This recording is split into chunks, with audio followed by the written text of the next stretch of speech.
Bonjour à tous, malgré les frappes, le cessez-le-feu est toujours en vigueur. Les mots cette nuit de Donald Trump après de nouvelles tensions au Moyen-Orient. Le président américain parle de broutille après l'attaque de 3 navires de la marine US par l'Iran. En réponse, l'armée américaine a frappé plusieurs installations militaires en Iran. Donald Trump menace de frapper Téhéran plus durement si aucun accord de paix n'est signé.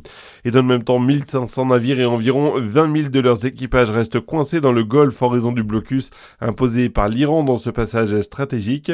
Une annonce de l'Organisation maritime internationale, agence de l'ONU chargée de la sécurité en mer. L'état de santé de milliers de marins inquiète les autorités.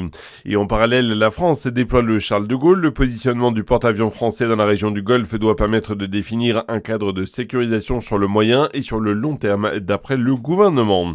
Dans l'actu également, un Français qui a pris l'avion avec un cas d'hantavirus confirmé a été isolé en raison de symptômes bénins. Des tests sont en cours. Les 5 autres ressortissants français à bord du navire touché par la maladie ne présenteraient pas de symptômes inquiétants. D'après le Quai d'Orsay, le bateau de croisière fait route vers Tenerife aux Canaries où il doit accoster demain. Les passagers, eux, pourront débarquer à partir de lundi.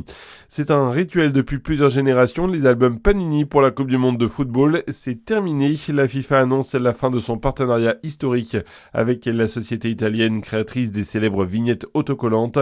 Ces albums existaient depuis le mondial 1970. Panini sera remplacé en 2031 par l'entreprise américaine Fanatics.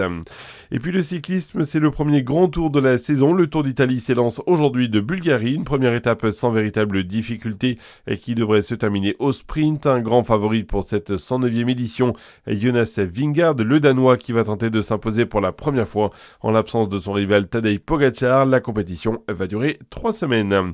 Voilà pour l'essentiel de l'actu, je vous souhaite une excellente journée.